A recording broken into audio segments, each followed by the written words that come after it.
Hello, Alerta GM premium members, moneymakers, and YouTube subscribers.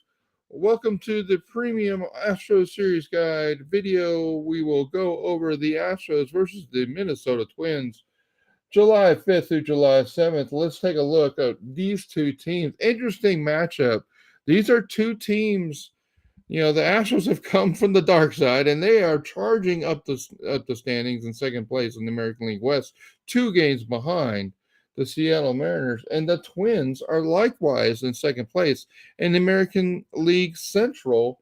They actually have a 49-38 record, guys. They're having a really good year. These two teams both bat with a 112 WRC plus. Uh, Average, and the pitching on the Twins is really good overall. 97 FIP minus. That's really good. You can see the comparison. I mean, literally the OPS is the same.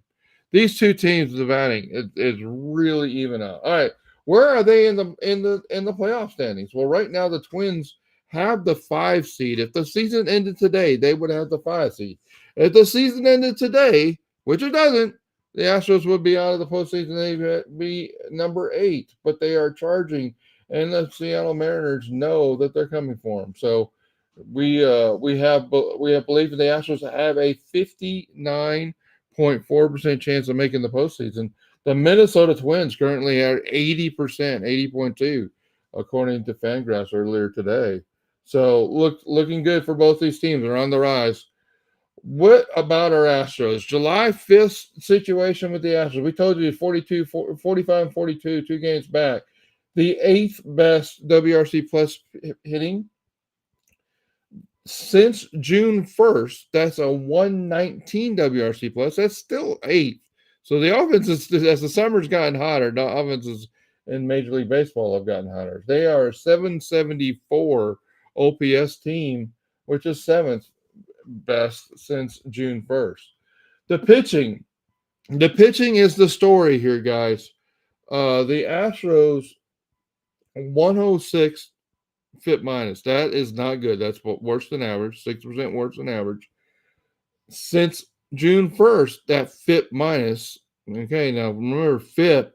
When you talk about FIP a lot, it is a more predictive of the future. So a little bit of concern here. It's a 104, okay, but it's been trending down all year since early on.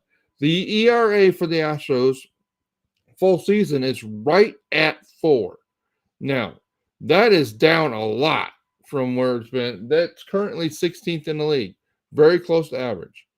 Very, very close to average. But since June 1st, the Astros ERA is number 1 in baseball, 3.38. The best pitching ERA in baseball. Okay, now the FIP warns you it's not as good as the ERA. So which is going to be right? We'll root for ERA in this case, but we know that FIP's probably more predictive of the future. All right, here we go. Let's look at the batting of the two teams as in comparison. These are two, as I mentioned, two very good hitting teams. 112 WRC plus for both. They get there a little differently. The Twins, I would say, are a more balanced offense.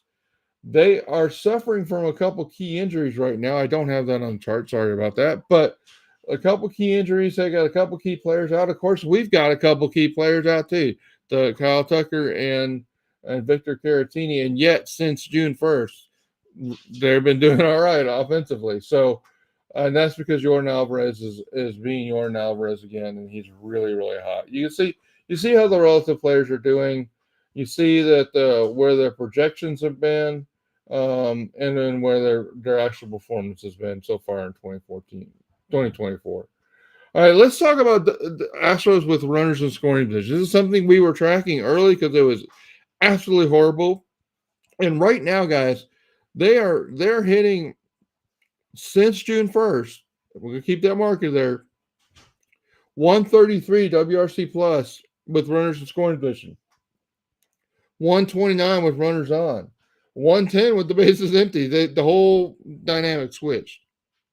Now, that's 8th best in the league with runners in scoring position. So it's basically no matter how you frame the offense has been, in that 6, 7, 8, 9 territory as far as metrics go.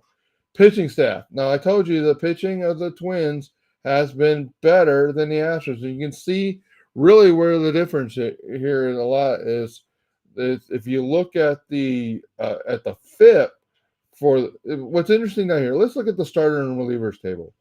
If you look at the ERA, the Astros have a better ERA than the Twins starting pitching does.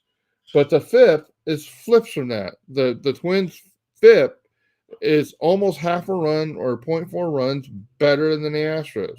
That's a pretty big difference. So the Astros starters are lagging the relievers.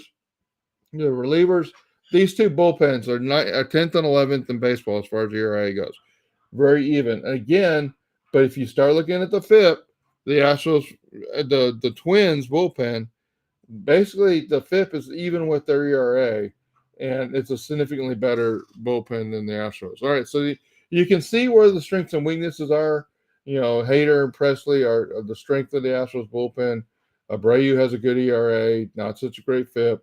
Taylor Scott's got a great FIP and a pretty average ERA. So that it's really interesting to see how they play out. Now, for the table for this series, we've got Sean Dubin is a starter. We're showing him in there. Of course, he's more of an opener. We hope we can get 3, maybe 4 innings out of him if we can stretch him out a little bit. Sean Dubin's been really good FIP. I've been saying it since April, guys. Sean Dubin, if you're only looking at his ERA, you're not getting the full story. All right, so there we go. There's the pitching. Now we'll go through some of the XWOBA tables. These really are more here for your reference as the game goes on, or if you want to understand what's happening in a game. Here's where these guys are. And again, you see that the Astros are more red in the fastball column because they're a better fastball hitting team than they are breaking and off-speed pitches. But you see how kind of average most of these hitters are versus left-handed starting pitchers, except for Yordan Alvarez, and he's the lefty, right? So it's really interesting. You see where some of the challenges are. Loperfido, Cabbage, Salazar, not great ex-Lobos versus left-handed pitchers. And these are numbers that are 2023, 2024 hybrid numbers. Versus right-handed pitching, you see how, again, you got Yordan Alvarez, incredibly good hitter versus right-handed pitchers overall. Hits all types of pitches. And you can see Yainer Diaz versus a right-hander, really good against off-speed. And you see Dubon really good against off-speed. That's why you'll see Dubon in a game versus an off-speed right-handed pitcher or a pitcher that throws a lot of off-speed pitches. So these are tables, and you can dig into the data. Look at the Astros pitching versus left-handed hitters and right-handed hitters. You can see, again, the tendency for fastballs to get hit hard, just like our batters do. Our pitchers are getting their fastballs hit. But you can see the updated data here with the breaking and off-speed pitches. And I guess I should pause to say that the data in these tables has been updated for the pitchers and the batters. And so we got data up until yesterday for updates here. So it's fresh data. So we got 2023 to 2024 updated data. All right, so there's your data as far as you can see the strengths and weaknesses of the bullpen. Brian King is really a valuable pitcher versus left-handers, and he should just stop throwing. He's basically just throwing fastballs, and it probably should stay that way. All right, there we go. Down to the Twins. Let's look at what we can discover when we look at the Twins. Their XWOBA data for the Twins. Now, this is 23-24 data. You look at this XWOBA data, and then I'm going to just soak it in for a minute. That's a lot of bluish tints or very, very light pinks. That's not telling the same story as a team that's a 112 WRC plus team. So it's very interesting to see some of these hitters, and you got Manuel Margot down here who does not getting that much playing time. He's actually one of the better hitters versus left-handers, And you can see, guys, this is a lineup that's got a lot of switch hitters, a lot of left-handed hitters in there. And so versus lefties, they're not a really good team. And so we'll see. We get Framber up against them. That ought to be it. Well, we don't get Framber, so that's not good. Um, but you look at this team. That's a lot of darker red. I mean, this should be analogous with this column here, or the hybrid column, and there's a lot more tinge of red there. And the expected stats are telling you that that team probably is getting a little bit of luck in their hitting. All right, I would need to deep drill that some more. I understand the Babbitts of it and other things, but it's not. This is not the team that the WRC the WRC Plus is telling you it was. So it's interesting looking at that.